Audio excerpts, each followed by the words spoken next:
si le salaire de base et les bonus sont le facteur numéro 1 en termes d'attraction, il est important de noter que la progression de carrière et la sécurité de l'emploi viennent juste après. Bienvenue sur le podcast Beyond Data, le podcast qui décrypte les dernières tendances en matière de politique de rémunération.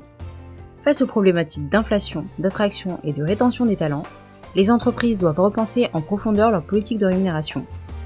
Tout au long de cette série de podcasts, nos experts vous feront découvrir les innovations pour mieux faire face au contexte inflationniste, aux tensions enregistrées sur le marché de l'emploi, et ce, dans les différents secteurs d'activité. Dans ce troisième épisode, nos experts Saadia Benali, bonjour, et Bastien Lalby, bonjour, lead consultante pour la practice Rewards of Intelligence, vont se pencher sur l'évolution des rémunérations, les métiers en tension, l'attraction et la rétention au sein du secteur des services financiers.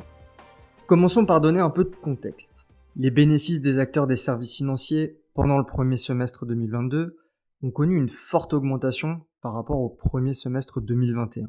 C'est principalement dû à une amélioration des revenus en moyenne et ainsi que des provisions de crédit qui sont en moyenne inférieures aux années précédentes. Les dépenses CNB, c'est-à-dire les dépenses liées au coût du capital humain, sont-elles en légère hausse entre 2021 et 2022.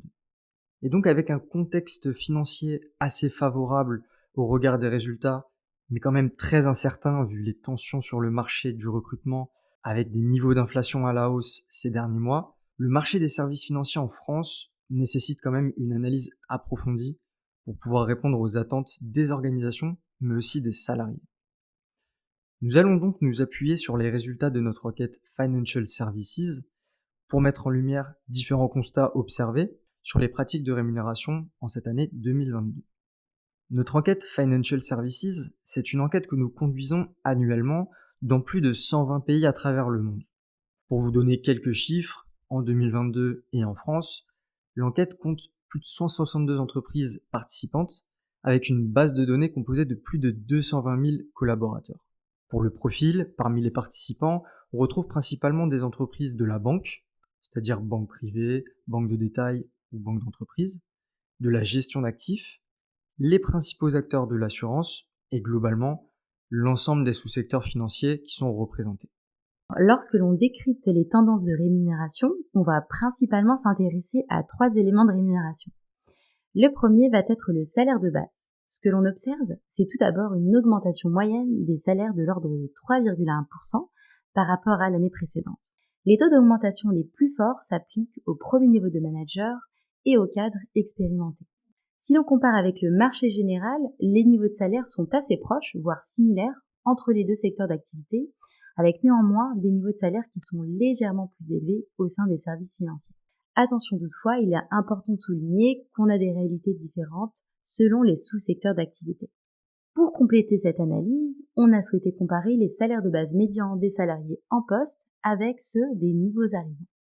On avait souvent le retour qu'à niveau équivalent, les entreprises devaient recruter sur des salaires de base plus élevés pour ceux que la population déjà en poste pour pouvoir attirer les profils.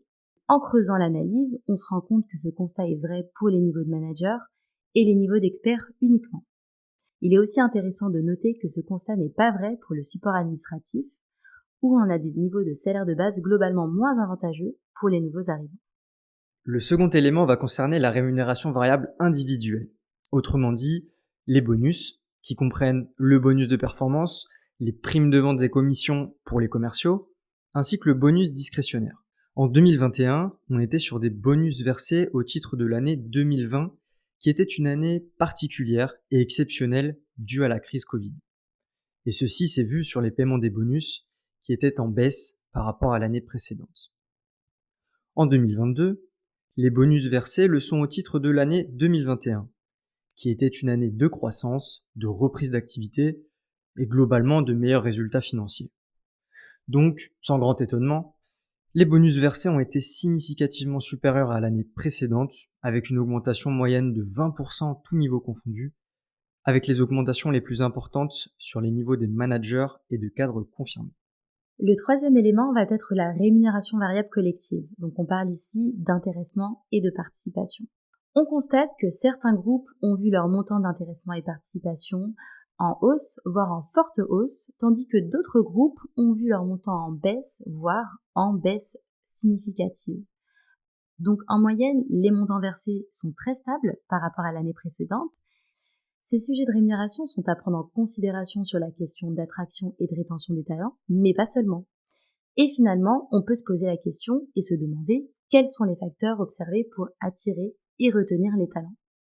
Au sein du secteur des services financiers, si le salaire de base et les bonus sont le facteur numéro 1 en termes d'attraction, il est important de noter que la progression de carrière et la sécurité de l'emploi viennent juste après. Et quand on se penche sur les facteurs de rétention, on retrouve en premier facteur de rétention la sécurité de l'emploi qui va rassurer les salariés, notamment dans un monde en perpétuelle évolution, suivi par le salaire et le bonus, puis par les relations avec les collègues qui vont donner aux salariés l'envie de rester dans l'entreprise. Ce sont donc également des éléments non financiers, non monétaires, tels que le développement des compétences, le bien-être au travail ou encore des critères ESG sur lesquels il sera primordial que les employeurs se focalisent, notamment pour leur métier en tension. Et à ce propos, on entend souvent parler de métiers en tension, ces fonctions qu'on a du mal à attirer et à retenir justement. On peut donc se demander quelles sont les principales fonctions en tension sur le marché des services financiers aujourd'hui. Et bien, grâce à notre étude du marché des services financiers tout au long de l'année 2022, et suite aux nombreuses discussions avec les entreprises participantes, nous avons pu définir quelles étaient les fonctions qui représentent le plus gros challenge en termes d'attraction et de rétention, selon deux principaux critères. D'abord, les fonctions qui voyaient les plus fortes augmentations de titulaires d'une année à l'autre, et ensuite, celles dont les augmentations de salaire de base médian étaient les plus importantes. Et voici donc les familles de métiers analysées. Premièrement, les métiers du digital. Depuis quelques années, tous les secteurs, y compris celui des services financiers, ont de plus en plus de mal à attirer les fonctions du digital. On constate alors qu'en 2022, sur notre enquête Financial Services, le nombre de titulaires a doublé, voire triplé dans des fonctions comme la business intelligence ou le développement en cybersécurité, preuve d'une tension sur ces métiers. Ensuite, les fonctions de contrôle. La majorité des fonctions de contrôle sont en tension, à la fois sur le recrutement et l'attraction.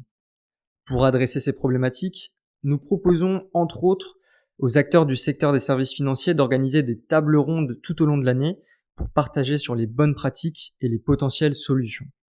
Sur les métiers spécialisés par sous-secteur, on retrouve principalement pour l'assurance l'actuariat, les fonctions d'indemnisation des sinistres et la majorité des fonctions commerciales dédiées à l'assurance, c'est-à-dire le cœur du métier de ce sous-secteur. Et en ce qui concerne la banque, on retrouve principalement des fonctions liées à la gestion d'actifs qui sont en tension entre 2021 et 2022. Une fois ces constats réalisés sur les 2 dernières années, nous vous proposons de nous projeter sur les perspectives de 2023 pour finir cet épisode, et notamment les perspectives d'augmentation salariale prévues au sein des services financiers. Donc selon les prévisions d'inflation réalisées par l'OCDE, le taux d'inflation devrait être autour de 4,5% en 2023, ce qui reste important mais représente quand même un ralentissement par rapport à 2022. Si on se concentre sur les prévisions d'augmentation salariale 2023, on est globalement sur des taux qui sont plus élevés que ceux attribués en 2022. 3,4% pour les services financiers dans leur globalité, donc un taux un peu plus élevé que l'année précédente. On va être sur des augmentations autour de 2,8% pour la finance. C'est là où on va retrouver la banque d'investissement, la gestion d'actifs, les transactions financières, par exemple. Pour l'assurance, on est sur un taux prévisionnel de 3,5% et pour la banque de 3,7%. Donc on reste encore sur des augmentations salariales qui sont moins importantes que le taux d'inflation, mais l'écart entre les deux indicateurs diminue, ce qui signifie un pouvoir d'achat plus important pour les salariés par rapport à l'année 2022. Nous vous remercions pour votre écoute et espérons que cet épisode vous aura apporté des éclairages sur vos différents enjeux. Pour toute question sur le sujet ou sur nos enquêtes de rémunération, n'hésitez pas à nous contacter. À bientôt pour un nouvel épisode.